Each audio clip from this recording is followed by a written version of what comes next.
शांति शांति शांति।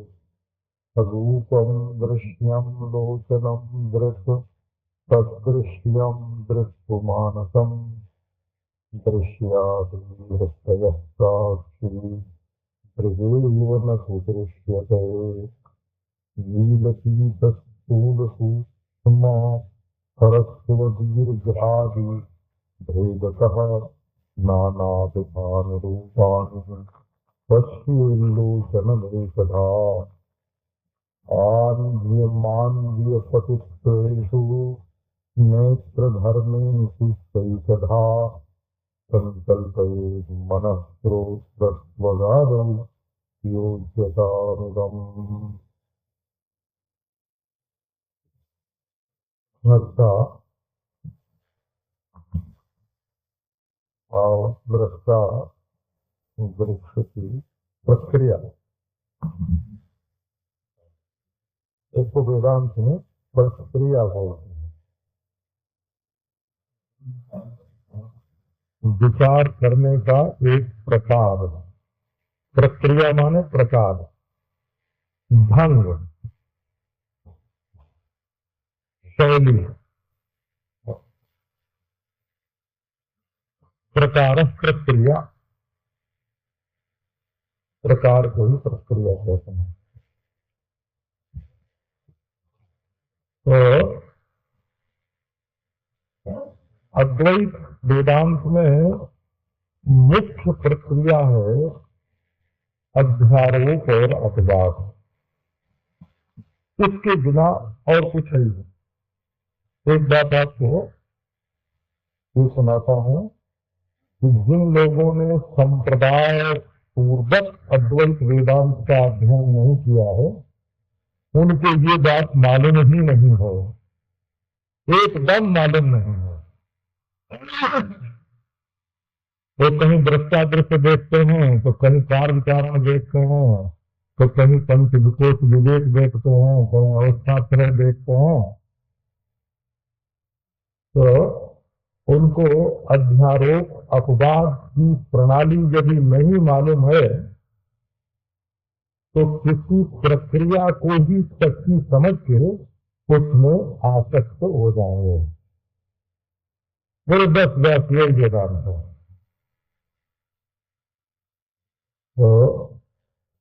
तो वेदांत को समझाने का एक ढंग है। अच्छा, वेदांत साधना नहीं है, वेदांत समझना है।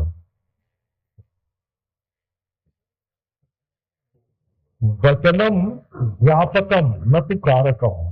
शंकराचार्य भगवान ने कहा कि जितने वाक्य होते हैं, जो कुछ बोला जाता है, वो समझाने के लिए बोला जाता है, कराने के लिए नहीं बोला जाता। हम बोलेंगे, तुम समझोगे, समझ में आएगी तो करोगे।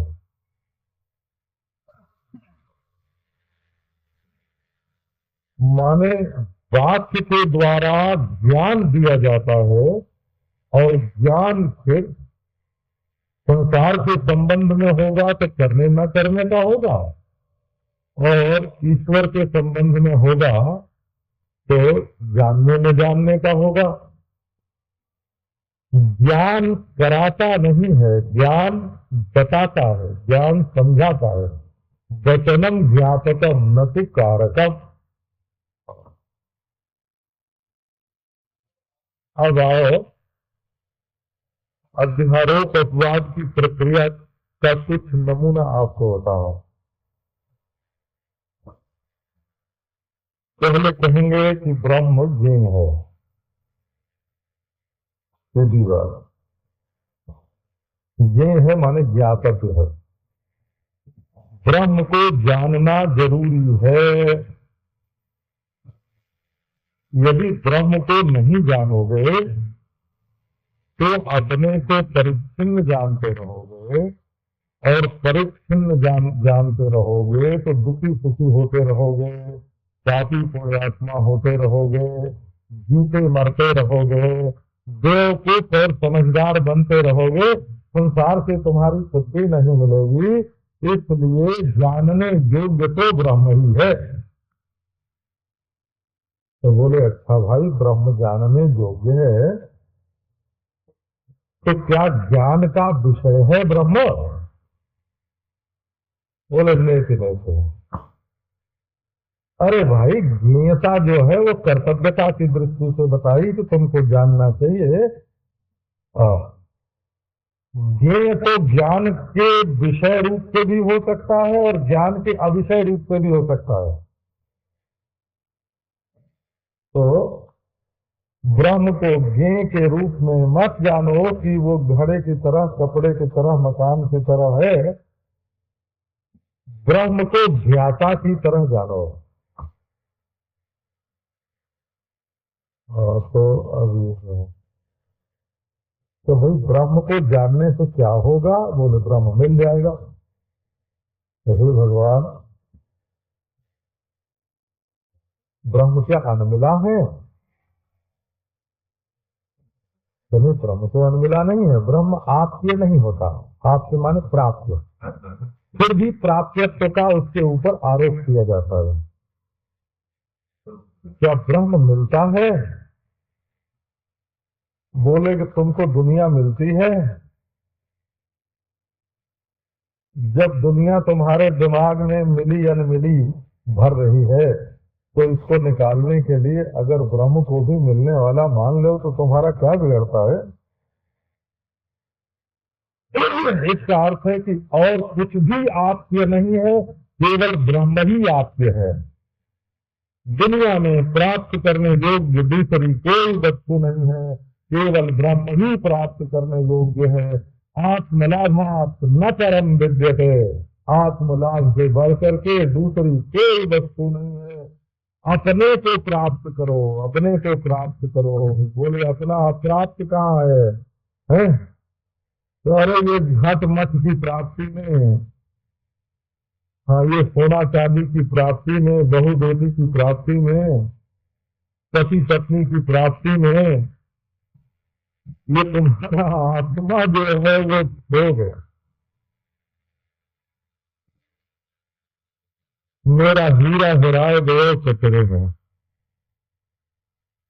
इस कचरे में, पति पत्नी के कचरे में, माँ बेटे के कचरे में, बहू बेटी की कचरे में, सोना चांदी के कचरे में, हीरा मोती के कचरे में, छोटी छोटी चीजों के कचरे में ये हीरा खो गया है। मेरा हीरा हेराए गए कचरे में। तो इसको ढूंढ निकालना है भाई। आत्मलाभात्म परम विद्यते, अपने आप को ढूंढ निकालने से बढ़ करके दूसरा कोई कर्तव्य नहीं है। अपने को प्राप्त करो। नचे बिहारी माटी विनस्ती। तो भाई कभी ज्ञेय बोलते हो, कभी प्राप्त बोलते हो, आखिर किस रूप में इसको प्राप्त करें? हम आपको कविता नहीं सुनाते, हमको आती नहीं है ना। संस्कृत साहित्य में बड़े बड़े शास्त्रार्थ हैं। ये अभ्यास की सामग्री क्या है, अभ्यास क्यों होता है, तो नहीं उस पर विचार। युक्तियों के अंबार में वेदांत हो जाता है। ये शास्त्रार्थ की वस्तु नहीं है। संगीत और कविता में भक्ति खो गई। गाने का स्वाद आने लगा, बजाने का स्वाद आने लगा, और बढ़िया बढ़िया कविता का स्वाद आने लगा, तो ईश्वर भूल गया। बिजली की रोशनी में बड़ी श्रृंगार युक्त मूर्ति का जब दर्शन होने लगा तो हीरा कैसा, मुकुट कैसा, श्रृंगार कैसा, कपड़ा कैसा, पोशाक कैसी, इसमें तुम खो गए, ये ईश्वर है, ये बात डूब गई। और जहाँ काली काली मूर्ति, पुराने जमाने से बैद्यनाथ का मंदिर है, भुवनेश्वर का मंदिर है, लिंग मूर्ति भी फंस गई है, बोलिए साक्षात भगवान। हमारी हृदय में भगवत बुद्धि आई, पुरानी श्रृंगार रहित टूटी फूटी बिजली रहित मूर्ति को देख करके तो हृदय में ईश्वर बुद्धि आई, और बिजली सहित स्वच्छ श्रृंगार युक्त मंदिर में जाके हीरा मोती और पोशाक देख के लौट आई। ईश्वर बुद्धि का उदय ही नहीं हुआ। आप बिल्कुल पर्दा फाड़ कर ईश्वर से मिलो। तो वेदांत ने कहा,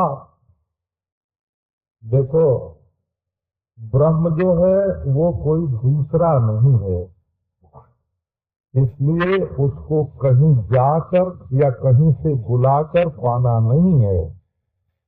उस पर कोई मलिनता नहीं लग गई है कि उसका संस्कार करना है। वो कोई कच्चा नहीं है कि उसको पकाना है। कच्चा चावल होता है तो उसको पका के भात बनाते हैं। ब्रह्म कच्चा नहीं है। ब्रह्म में कोई मैल नहीं लगी है कि इसको धोना है। ब्रह्म कोई दूसरा नहीं है कि उसको पाना है। तो न आपके है, न संस्कार्य है, और न विकार्य है। तो बोले अभी ब्रह्म नहीं है, आओ बेटे की तरह ब्रह्म पैदा करो। तो वो उत्पाद्य भी नहीं है, उत्पाद्य नहीं, आपके नहीं, संस्कार्य नहीं, विकार्य नहीं। ब्रह्म तो अपना आपा है। तो श्रुति ने कहा कि अच्छा ज्ञाता को ढूंढो, ज्ञाता को। ज्ञाता कौन है? ज्ञाता और दृष्टा का भेद बताने के लिए ये भूमिका बना रहा हूं आपको। बोला ज्ञाता माने जानने वाला, दृष्टा माने देखने वाला। यहाँ पे दृष्टा शब्द भी नहीं है, दृक है। ये जरा दृष्टा से ऊपर होता है। बोला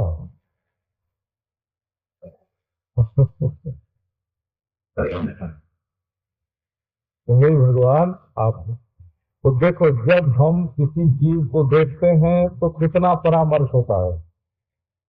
अपने दिल में देखो, ये मैं तुम्हारे दिल की बात बता रहा हूं। अहम अनेन अस्मिन् देशे एतावत् काल पर्यन्तम इदम एतादृशम पश्यामि। अहम अनेन अस्मिन् देशे एतावत् काल पर्यन्तम एतद् वस्तु एतादृशम पश्यामि। ये हमारे दर्शन क्रिया का विवरण है। विवरण माने खुलासा। संस्कृत में जो विवरण शब्द बोलते हैं उसका अर्थ होता है खुलासा। विवरण माने बेपरद खुलासा। तो क्या खुलासा हुआ? तो मैं इस औजार के द्वारा इस जगह इतनी देर तक इस चीज को इस रूप में देख रहा हूं।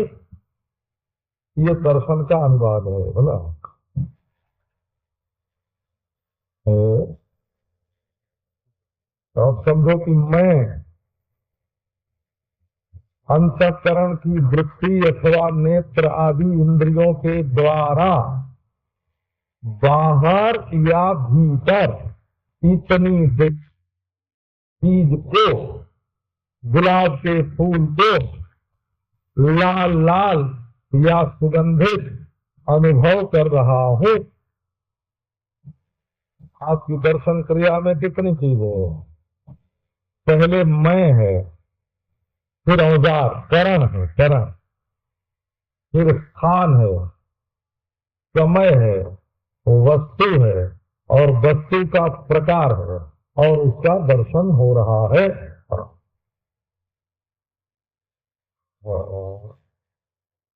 कल तो हमसे एक ने पूछा कि महाराज हम सवेरे कथा में आवे कि ना आवे। हमने कहा क्यों? बोले हमारी समझ में कुछ आता ही नहीं तो बात।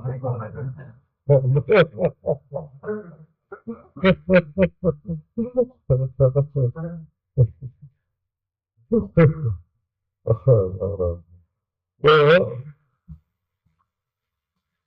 अब देखो, अब ये ज्ञान व्यापार जिसका मैंने वर्णन किया ना, इसका नाम क्या है? ज्ञान की प्रक्रिया, ज्ञान की व्यापृति। ज्ञान क्रिया कैसे होती है? तो अहम पश्यामि, मैं देखता हूं। तो मैं और देखना ये दोनों अलग अलग हो गए हैं। यद्यपि अलग नहीं हुए हैं पर अलग मालूम पड़ते हैं। मैं देखता हूं, तब ऐसे भी बोलोगे कि मैं नहीं देखता हूं। सपने में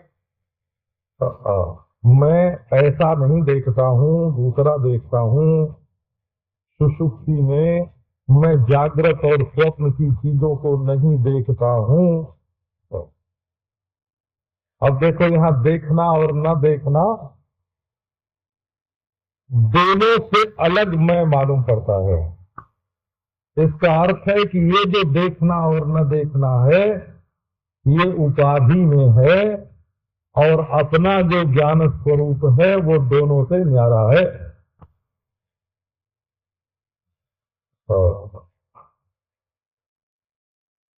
अब देखो देखो, ये फूल है तो अहम चक्षुर्भ्याम, दोनों आंख से, बहिर्देशे, बाहर देश में, अस्मिन काले, इस समय, श्वेतिमानम उद्वहंतम, श्वेतिमा को धारण किए हुए इसको देख रहे हैं। तो नारायण, अब विचार करो कि ये फूल होना, यह देश होना, यह काल होना, यह करण होना और इसका ऐसा होना, ये सब दृश्य हो गया। दृश्य क्या क्या है? काल भी दृश्य है कि इतने काल तक, काल में परिच्छित्ति मालूम पड़ रही है। काल इतना और उतना होता है, झूठी है। देश में यह और वह मालूम पड़ रहा है, बिल्कुल झूठा है। बाहर और भीतर मालूम पड़ रहा है, बिल्कुल झूठा है।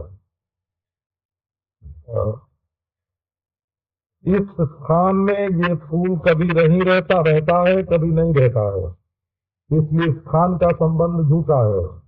इस काल में कभी फूल रहता है, कभी नहीं रहता है, और ये काल से जाने के बाद कभी लौटते ही नहीं है।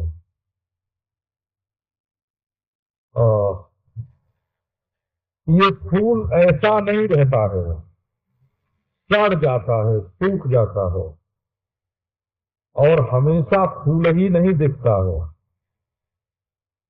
फूल की गंध नाक से मालूम पड़ रही है, फूल का रूप आंख से मालूम पड़ रहा है, फूल की कोमलता त्वचा से मालूम पड़ रही है, हैं? तो इसमें कितनी अनेकताएं हैं और ये मालूम पड़ रही, सब दृश्य हैं।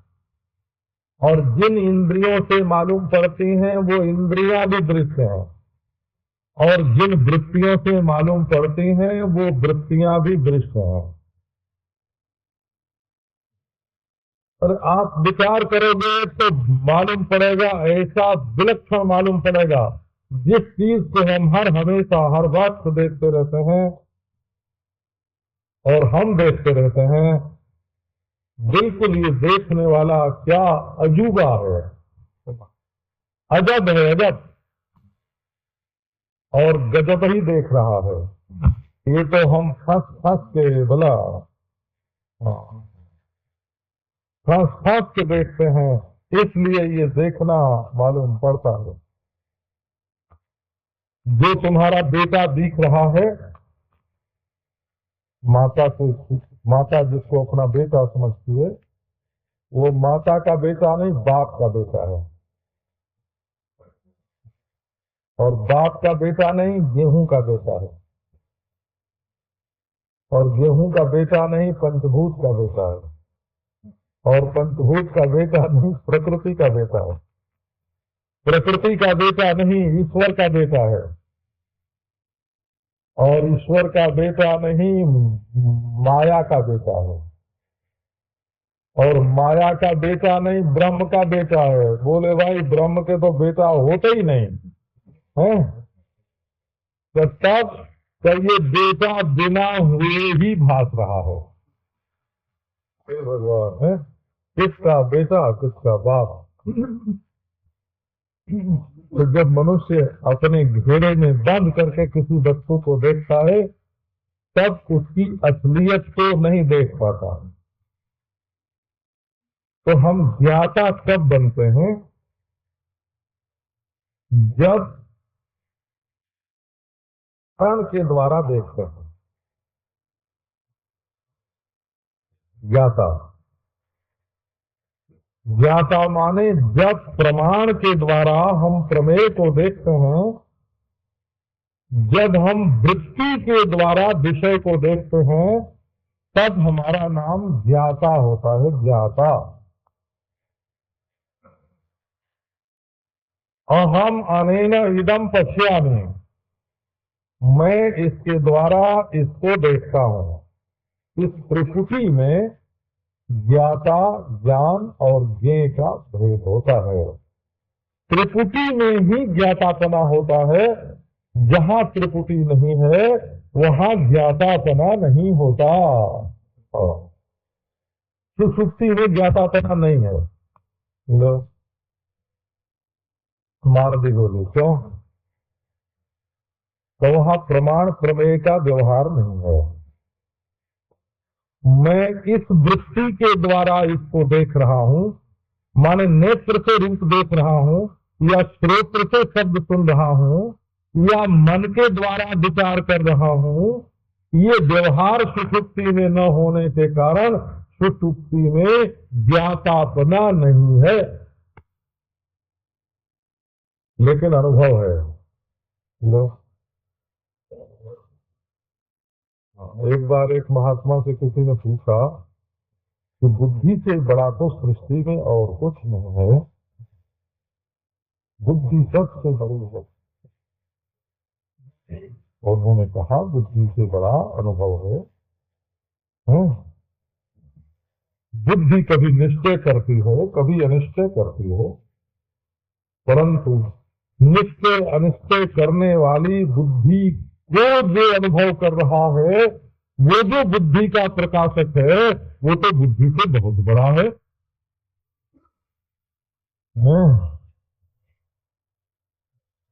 अब देखो, वेदांत की प्रक्रिया सुनाते हैं, कहानी तो नहीं सुना सकते, वेदांत की प्रक्रिया सुनाते हैं। अंतःकरणावच्छिन्न चैतन्य को जीव कहते हैं, और अंतःकरणाभावावच्छिन्न चैतन्य को ईश्वर कहते हैं, और अनवच्छिन्न चैतन्य को ब्रह्म कहते हैं। नारायण विचार नहीं करोगे तो कहीं न कहीं फंसोगे।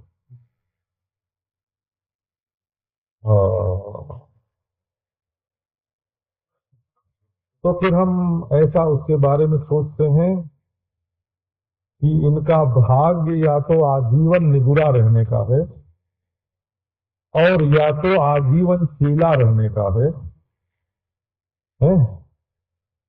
ये अपने जीवन में गुरु और शिष्य के भेद से निर्मुक्त जो पद है उसको प्राप्त नहीं कर सकते। एक ऐसा पद है जहाँ न निगुरा है, न सगुरा है, न गुरु है, बोला। न निगुरा है, न सगुरा है, न गुरु है। एक ऐसा स्थान है जहाँ व्यक्तित्व का राज्य नहीं है, जहाँ वासनाओं का नियंत्रण नहीं है, हैं? जहाँ किसी वस्तु को देखने में कर्णों की पराधीनता नहीं है, इंद्रियों की पराधीनता नहीं है, ऐसी वस्तु है, ऐसी वस्तु।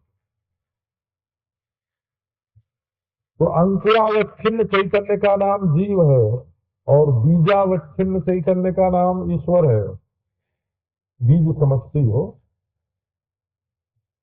बीज समझती अवच्छिन्न चैतन्य का नाम ईश्वर है और अनवच्छिन्न चैतन्य का नाम ब्रह्म है। पहले ये तत्पदार्थ का विवेक करने में लोग बड़ा डरते हैं, लेकिन किए बिना काम बनेगा नहीं। पहले तुम ये समझो कि जैसे कोई कहे कि आत्मा पूर्ण है, तो हम उससे पूछेंगे तुमने पूर्ण शब्द का अर्थ जाना कि नहीं जाना? बोले हाँ महाराज, हमने पूर्ण शब्द का अर्थ विचार किया है। कैसा होता है? तो वो देश की परिच्छिन्नता से अलग, काल की परिच्छिन्नता से अलग, वस्तु की परिच्छिन्नता से अलग है। तो अच्छा, परिच्छेद राहित्य से उपलक्षित वस्तु को पहले तुमने पूर्ण समझा है? कहा पूर्ण उसको कहते हैं जो परिच्छेद सामान्य के राहित्य से उपलक्षित है। अच्छा, तो तुमने समझा है कि तब तुम्हारा तत्पदार्थ का विवेक हुआ। अब तुम बोलो कि आत्मा पूर्ण है तो ठीक है, और यदि पूर्ण शब्द का अर्थ ही नहीं जानते तो भले मानो तुम चिल्लाते रहोगे अविनाशी अविनाशी पूर्ण पूर्ण, चिल्लाते रहोगे हैं? वो तो ऐसे ही है, आत्मा दुख है, आत्मा दवित्त है। तो बोले दुख दवित्त क्या होता है? बोले तो पूर्ण क्या होता है, पहले वो तो बताओ। है? तो बोले महाराज पूर्णता वो है जो देश काल वस्तु से अपरिच्छिन्न।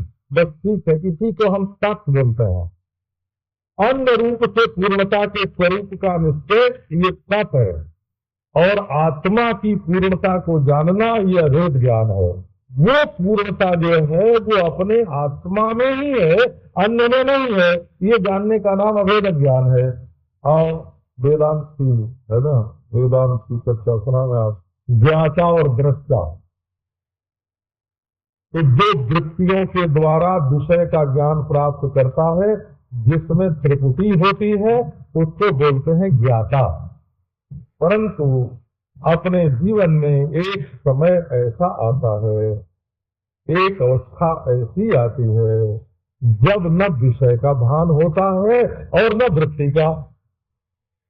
जब विषय और वृत्ति दो चीज नहीं रही तो त्रिपुटी में से केवल एक चीज रह गई, और एक चीज रह गई तो प्रमाण और प्रमेय की अपेक्षा से जो उसको ज्ञाता बोलते थे, उसको ज्ञाता न बोल करके दृष्टा बोलेंगे।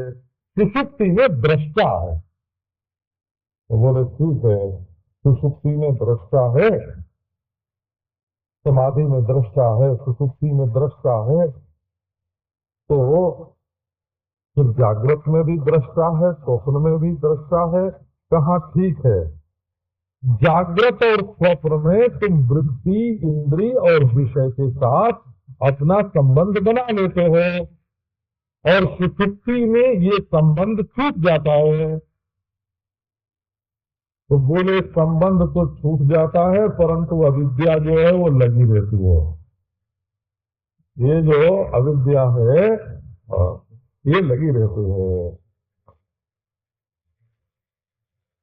क्या अविद्या लगी रहती है?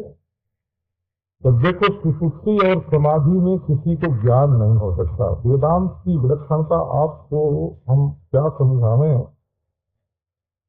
हमको कबीर का वो पद याद आता है कि इनसे ही समझाओ सब जग अंधा। ये कबीर का पद है, इनसे ही समझाओ सब जग अंधा। तो उनको डर नहीं लगता है बोलने में। देखो हमारे श्रोता तो कभी कभी डर जाते हैं। हाँ तो कहते हैं स्वामी जी महाराज माफ करना, मैं आज जरा 15 मिनट देर से आया, तो माने आपके ना आने से मैं आप पर नाराज हो जाऊंगा, ये आपका ख्याल होगा, तभी तो आप कहते हैं कि माफ करना है। तो भाई ये तो जिसके अंदर जिज्ञासा हो, जिसमें रुचि हो, है ना, जिसको अज्ञान काटता हो दिल में कि हाय हाय, है ना, दुख से तुम उद्विग्न होते हो लेकिन अज्ञान से उद्विग्न नहीं होते हो। जिसको अज्ञान नहीं सताता है उसके लिए वेदांत ज्ञान कठिन हो। जो अज्ञान के उद्वेग को अनुभव करता है कि हाय हाय मैं अंधेरे में भटक रहा हूं, हमारा जिज्ञासु कैसा होना चाहिए? बोले महाराज हमको सच का ज्ञान बता दो। हैं? बोले भाई सच का ज्ञान होने से कुछ मिलने जुलने वाला नहीं है। तो बोले ना मिले महाराज। तो बोले अरे छूट जाएगा तुम्हारा, स्वर्ग नहीं मिलेगा तुमको। तो बोले ठीक है, हम नरक में रहना पसंद करते हैं लेकिन हम सच के ज्ञान के बिना रहना पसंद नहीं करते। सत्य के ज्ञान से जिसकी बड़ी प्रीति है। हाँ, ईश्वर सत्य हो तो हमको चाहिए, अगर ईश्वर सत्य हो न हो तो नहीं चाहिए, है ना।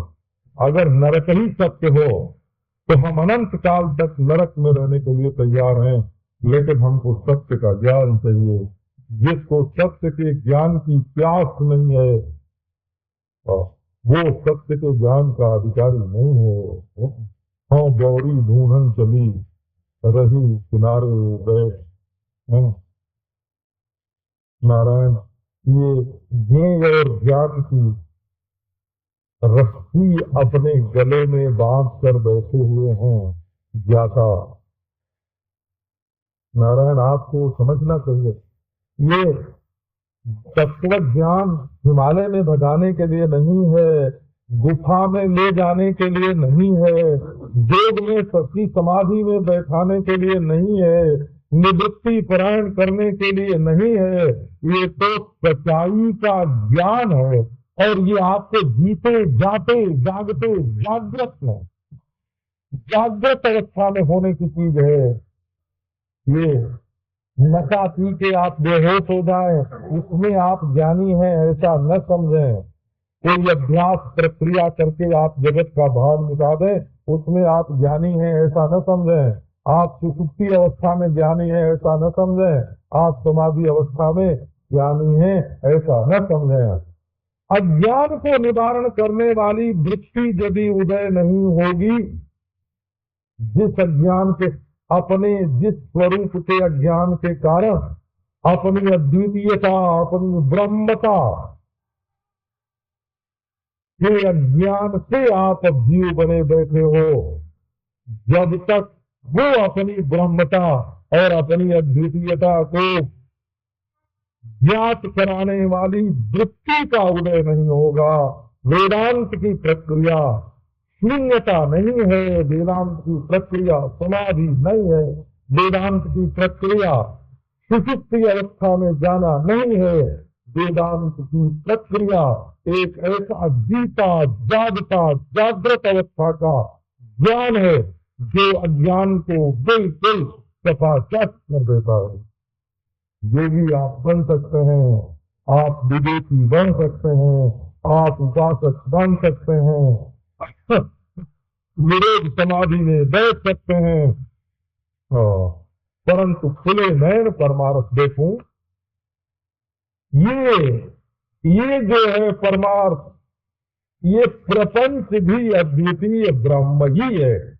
अधिष्ठान ज्ञान के द्वारा ये जानना और प्रपंच में फिर निर्द्वंद होकर के, प्रपंच में निर्द्वंद होकर के व्यवहार करना, व्यवहार से छूटना नहीं, व्यवहार से मुक्त नहीं होना, है ना। प्रपंच में निर्द्वंद होकर के व्यवहार करना, ये वेदांत की शिक्षा है। तो नारायण, इसके लिए आप दृष्टा और ज्ञाता का विवेक करें। सुषुप्ति में था केवल दृष्टा, और संपूर्ण दृश्य जो है वो तन्मात्र दृष्टा में ही लीन हो गया था। ये बात बिल्कुल सच्ची है। परंतु उस समय ये अनुभव नहीं हुआ कि मैं ही सब हूँ, मैं ही ब्रह्म हूँ, मैं ही अद्वितीय हूँ। ये वृत्ति नहीं हुई। इसलिए जब वहां से उठे तो अविद्या तुम्हारे साथ लगी आई, है ना। अविद्या लगी आई तुम्हारे साथ। तो और अविद्या लगी आई तो जागृत और स्वप्न में क्या सोचा, ये मेरा अंतःकरण और मेरी इंद्रियां है, मेरा देह, मेरा परिवार, मेरा कर्म, पापी पुण्यात्मा, और मेरा सुख और दुख, मैं सुखी और दुखी, मैं नारकी और स्वर्गी।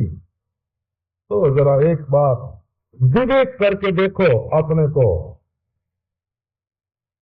देश में पूरब पश्चिम नहीं होता है। आप जानते हैं आज बुधवार है, बुधवार 7 दिन में फिर 8वें दिन फिर बुधवार आने वाला है। यही बुधवार आएगा कि दूसरा आएगा? अब ये नहीं आएगा, बोला अब ये नहीं आएगा। एकादशी बार बार नहीं आती, नई एकादशी आती है। काल में संस्कार नहीं होता। सचमुच वो सतयुग त्रेता द्वापर काल में नहीं होता है। ये बात सच की है बिल्कुल। और देश में पूर्व पश्चिम बाहर भीतर नहीं होता। कलेजा और कलेजे के बाहर ये दिक तत्व में नहीं होता।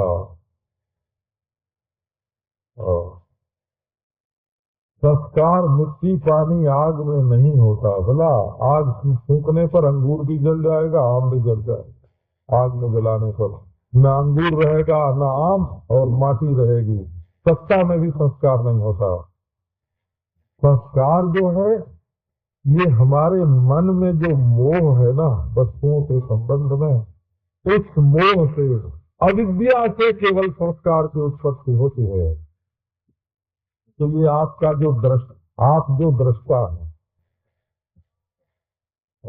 विषय के दृष्टा, इंद्रियों के दृष्टा, देह के दृष्टा, मनोवृत्तियों के दृष्टा, जागृत स्वप्न सुषुप्ति के दृष्टा, ये दृष्टा भी आरोप अपवाद सिद्धांत के अनुसार ही है। ये हम बताने के बाद में बोला ये जो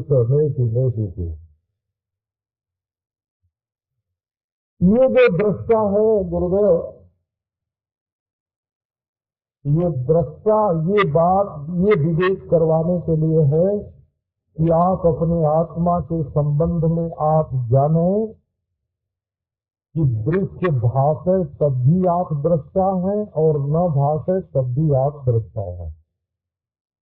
विषय के भानाभान में और वृत्ति के भानाभान में और त्रिपुटी के भानाभान में आप दृष्टा हैं। ये समझाने के लिए है कि त्रिपुटी के भानाभान में आप दृष्टा हैं। इसमें सबसे मजेदार बात जो है वो आखिर में आती है। वो ये आती है कि जिसमें विषय त्रिपुटी का भान है उसी में त्रिपुटी का अभान है। तो त्रिपुटी के भान अभाव का जो अधिकरण है उसी में त्रिपुटी का भाव भास रहा है। इसलिए दृष्टा में दृश्य नाम की कोई वस्तु नहीं है। न देश है, न काल है, न वस्तु है, न प्रकार भेद है, न करण है, न इदंता है। इसका अर्थ ये हुआ कि दृश्य के अभाव का अधिकरण जो दृष्टा है उसी में दृश्य भास रहा है, और जो वस्तु अपने अभाव के अधिकरण में भासती है वो मिथ्या होती है। इसलिए दृष्टा में दृश्य ही नहीं है। तब दृष्टा और दृष्टि का भेद करने वाला कौन है? असल में दृष्टा और दृष्टि दो नहीं है, भानात्मक ही दृष्टा है और दृष्टात्मक ही भान है। इसलिए भान स्वरूप ये जो दृश्य तत्व है ये देश काल वस्तु के परिच्छेद से रहित परिपूर्ण परिपूर्ण, अविनाशी, अद्वितीय चैतन्य ब्रह्म है, ये अपना आत्मा है। तो कि भाई ये भी बोलने की बात नहीं है ना? तो ठीक है, यदि जिज्ञासु गुरु से ये कहे कि ये बोलने की बात नहीं है, तो वो ज्ञान प्राप्ति का निषेध करता है। बोला, कहता है गुरु जी आप उपदेश मत करो हमको, बोलो मत, चुप रहो। है? ऐसे बेवकूफ जिज्ञासु को जहाँ जिज्ञासु गुरु से कहे कि हे महाराज ये बोलने की बात नहीं है, बोलिए मत, है? उसकी जिज्ञासा को धन्य हो। और नारायण, और जहाँ गुरु कहे कि देखो भाई हमने बोल के तो तुमको समझाया है, परंतु अब न बोल के समझाते हैं, क्योंकि ये शब्द का विषय नहीं है। दासकली ने, उपनिषद में ये कथा आई है, दासकली ने दासवते प्रश्न किया, महाराज ब्रह्म का वर्णन कीजिए, अभी ही भगवो ब्रह्म इति, भगवान ब्रह्म का उपदेश कीजिए। अब चने नहीं प्रोबात हो, वो चुप हो गया, बात कभी चुप हो गया। एक बार पूछा, दो बार पूछा, तीन बार पूछा, महाराज बोल के बताइए। और गुरु ने कहा कि अरे ब्रह्मैव वदामि, मैं न बोल के ब्रह्म का ही वर्णन कर रहा हूँ। तो क्यों, है ना? क्योंकि जिन शब्दों के द्वारा ब्रह्मत्व का हमने अध्यारोप किया, उन शब्दों का निषेध करने के लिए और उन वृत्तियों का निषेध करने के लिए न बोलना भी एक प्रक्रिया है। बिना बोले ब्रह्म का उपदेश कर रहा हूँ, तो कहो कि न बोल के ही करो, है ना? तब आपको अच्छा ज्ञान होगा, न बोल के करेंगे तो। ये भी बताना पड़ता है कि न बोलना भी ब्रह्म का उपदेश है, ये भी बोलना पड़ता है, ये भी बोलना पड़ता है। तो नवारे मोहम रवि, मैं मोह की बात नहीं करता, मैं ब्रह्म का उपदेश करता हूँ। तो एक बार शब्द के द्वारा, वृत्ति के द्वारा परमात्मा को समझाना पड़ता है। ठीक है, ब्रह्म ब्राह्मण नहीं है तो कैसे बताएंगे कि ये ब्राह्मण है? जाति कहाँ से बताएंगे? ब्रह्म जो है वो सफेद लाल नहीं है तो गुण कैसे बताएंगे? ब्रह्म ड्राइवर नहीं है, रसोईया नहीं है तो कौन सा कर्म उसका बताएंगे? माने शब्द वर्णन वहां करता है जहाँ कोई जाति हो, गऊ है, ये भेड़ है, ये बकरी है, ये भैंस है ना? जाति हो तब न बतावे। तो ब्रह्म न भेड़, न बकरी, न क्या नाम है भैंस, न गाय, न ब्राह्मण, जाति नहीं है तो बोल के ब्रह्म का उपदेश कैसे करें? तो वो सफेद काला लाल नीला नहीं है, उसमें कोई गुण नहीं है, सत्व रज तम, तो गुण का वर्णन कैसे करें? तो उसमें कोई क्रिया नहीं है तो कैसे ब्रह्म का वर्णन करें क्रिया आदि के द्वारा? वो किसी मेम साहब का, किसी बेगम का पति नहीं है, तो संबंध के द्वारा उसका वर्णन कैसे करें कि उसका संबंधी है? ठीक है ना?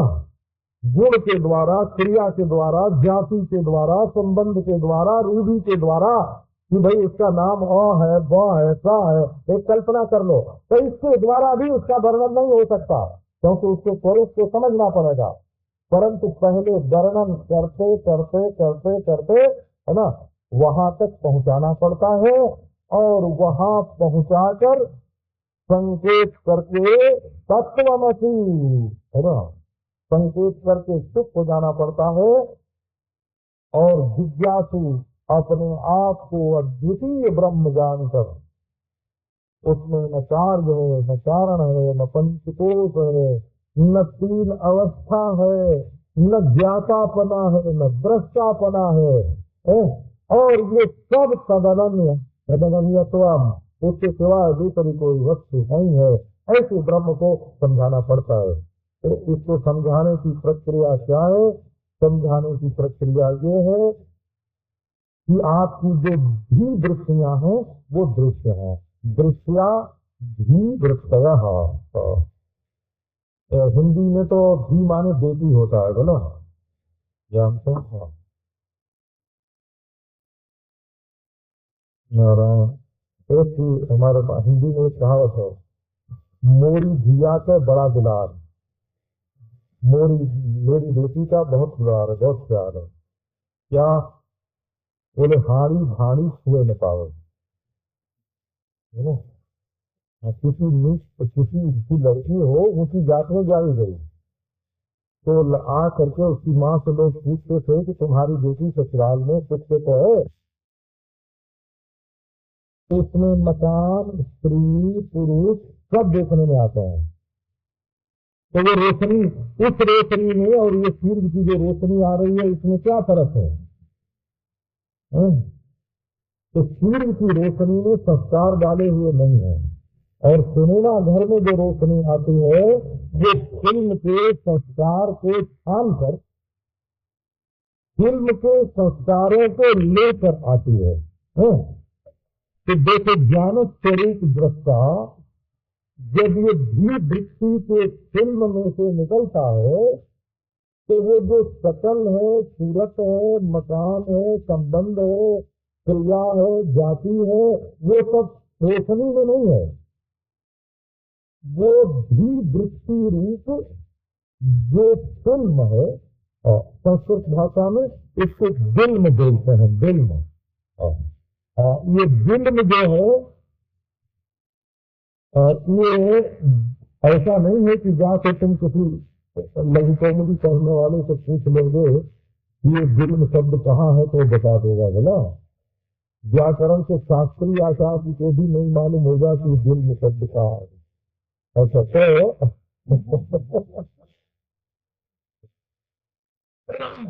ये फिल्म शब्द जो है ये वेद में है, बोला, और नृत्य में उसकी व्याख्या की हुई है फिल्म।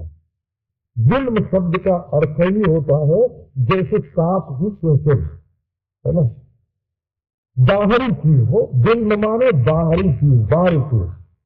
तो ये जो सिनेमा में रोशनी आती है उसमें फिल्म में जो सकल सूरत भरी हुई है ये रोशनी के साथ मिल जाती है और वैसे वैसे तमाशे दिखने लगते हैं। तो ये आत्मा का जो प्रकाश है, आत्मरूप प्रकाश, जब ये भी दृष्टि रूप फिल्म में से दुनिया की ओर देखता है तो भी वृत्ति में भरे हुए जो संस्कार हैं वो दुनिया में फैले हुए दिखाई पड़ते हैं।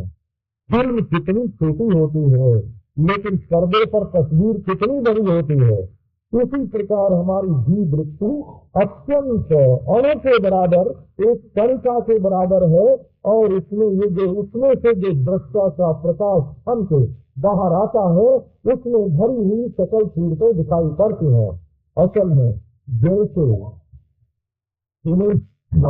स्वरूप में भी वृत्ति के फिल्म में रंग करके जो दृश्य देख रहा है उसका नाम संसार है, बोला। और भी वृत्ति को जब इस फिल्म को हटा दो तो सिनेमा घर में जड़ अधिष्ठान अलग है और प्रकाश अलग है, परंतु आत्म चैतन्य में प्रकाश और अधिष्ठान ये दोनों अलग अलग नहीं है। अधिष्ठान जड़ वस्तु जहाँ है, दृष्टा ताते भिन्न कहाँ है।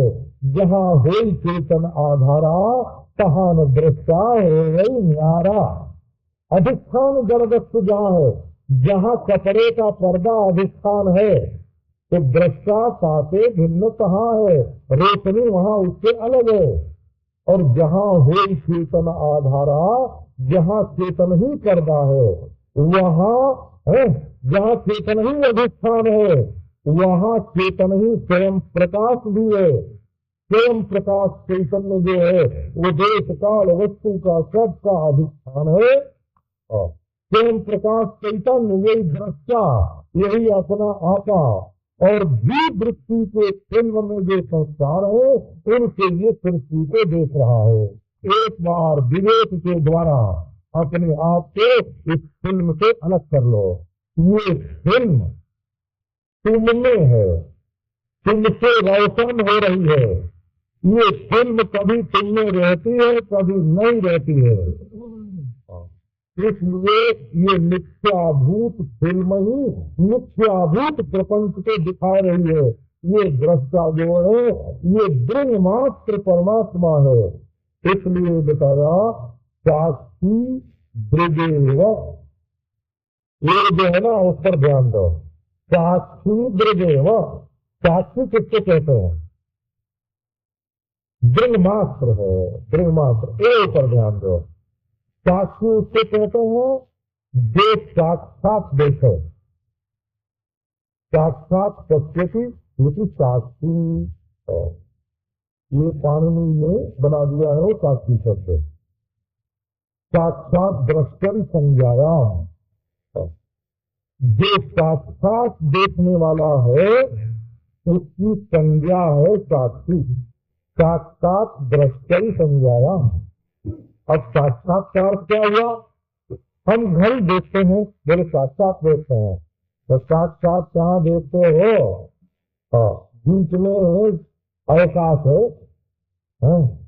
बीच में रोशनी है, बीच में आंख है, बीच में मन है, तब तुम घड़ी को देख रहे हो। घड़ी साक्षात नहीं देख रहे हो। कितनी चीजें हमारे और घड़ी के बीच में है तब घड़ी दिख रही है। इसलिए घड़ी में गड़बड़ है कुछ जरूर। कितना अवकाश की है घड़ी, कितनी रोशनी की है, कितनी आंख की है और कितनी मन की है। बचपन में हम घड़ी देखते थे पर कितने बजे हैं ये हमको मालूम नहीं पड़ता था। हमको अपने बचपन की वो याद है। जब बैठक में घड़ी चली हुई थी, देखते थे कि ललरी हिल रही है, उसकी ललरी हिल रही है।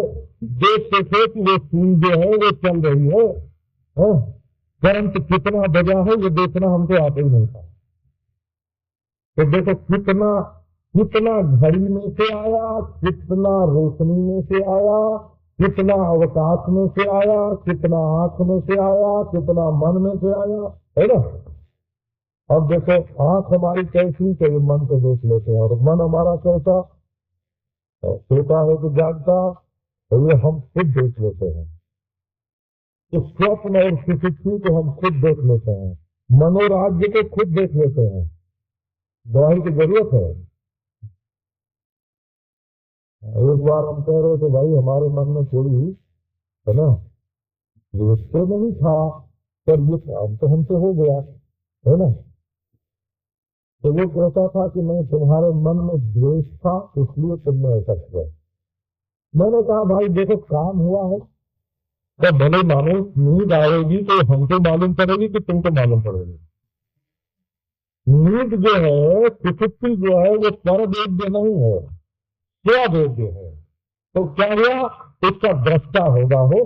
दृष्टा की दृष्टि में निद्रा होती है साक्षात दृष्टि संज्ञायाम। जहां हम बिना रोशनी के, बिना टार्च की रोशनी के, बिना आंख के, बिना मनोवृत्ति के भी जहां हम देखते हैं, स्वप्न को देखने के लिए मन की जरूरत नहीं पड़ती। स्वप्न तो मन ही है, स्वप्न औजार से नहीं देखा जाता। सुषुप्ति में सोया हुआ मन और स्वप्न में जागता हुआ मन, अहंकार का विकास आधा रहता है आधा नहीं रहता है, इसलिए नियंत्रण नहीं कर पाता स्वप्न में, परंतु देखने वाला तो मैं। तो ये जो देखने वाला है ये कभी दृश्य ना हो।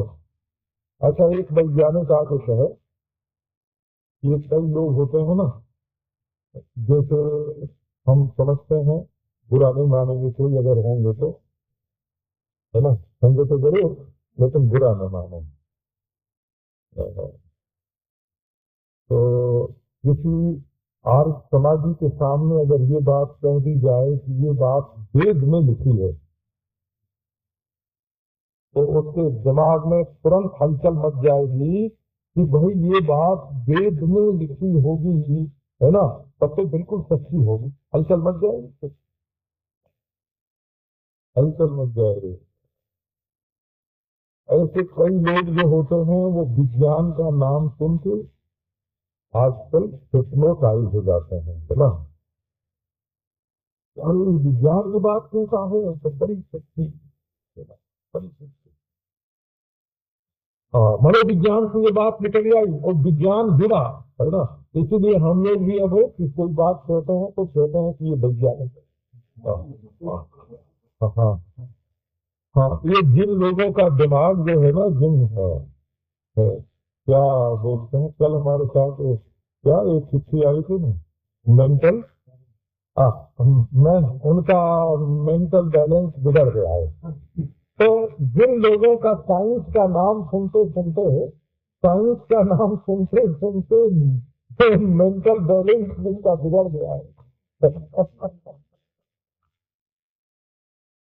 तुम्हारी आत्मा को पकड़ लिया है बोला, और अब हम उसकी एक गति, एक गोली बना रहे हैं, है ना, एक रसायन बना रहे हैं, शीशी में भर के तुम्हारी आत्मा को बेचेंगे, हैं?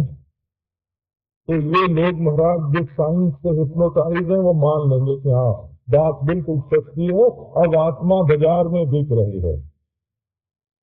देखो हम आत्मा किसको कहते हैं, आप ये ध्यान दो, दृगेव न तो दृश्यते, वो दृष्टा ही है, दृश्य नहीं। जिस चीज को दृश्य के रूप में हमारे सामने कोई उपस्थित करेगा,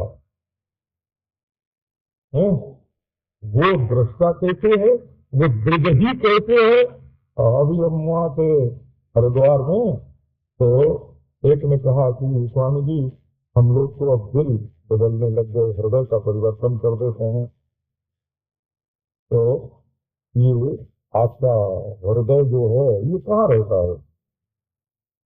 मैंने कहा कि तुम लोगों की स्मृति भी बदल देते हो, माने एक शरीर का दिल जब दूसरे दिल में, दूसरे शरीर में लगाया, तो शरीर वाले की याद रहती है कि जिसका दिल होता है उसकी याद रहती है, शरीर वाले की याद रहती है बोला। अच्छा, बुद्धि और पढ़ाई और लिखाई, अंग्रेजी जिसका शरीर है उसने अंग्रेजी पढ़ी थी, अब दिल बदल गया, तो क्या अंग्रेजी उसकी चली गई कि रहती है। तो जो ये स्मृति है, ये जो ज्ञान है, ये जो बुद्धि है, वो बदलने वाले कलेजे में नहीं रहती, है ना। वो रक्त में वीर्य है, वीर्य में भी तारे की तरह सूक्ष्म एक चेतना है, उस चेतना में ये सब स्मृतियां और बुद्धियां लिपटी हुई रहती हैं, वो भी कभी रहती हैं और कभी नहीं रहती हैं। और ये जो केवल दृढ़ मात्र देखने वाला, देखने वाले, देखने वाला नहीं, देखना, देखना मात्र, जिसमें देखने वाला और देखे जाने वाले का भेद नहीं है, उसको दृश्य कहते हैं। वो दृश्य नहीं होगा। आप कभी साइंस के हिप्नोटाइज मत होना, ये हमारी आत्मा अब गोली बनकर किसी में दिख रही है, दृश्य हो गई, ये रसायन हो गई, ये ऑपरेशन करके उसको एक शरीर से दूसरे शरीर में डाल दिया गया, निकाल ली गई, तो ऐसा कभी नहीं सोचना। वो दृश्य है ही नहीं, सृष्टि में उसकी सृष्टि नहीं होती, प्रलय में उसका प्रलय नहीं होता, शरीर का जन्म होने से उसका जन्म नहीं होता, मृत्यु होने से मृत्यु नहीं होती, और अंतःकरण के नरक में जाने से वो नरक में नहीं जाता, और अंतःकरण के स्वर्ग में जाने से वो स्वर्ग में नहीं जाता।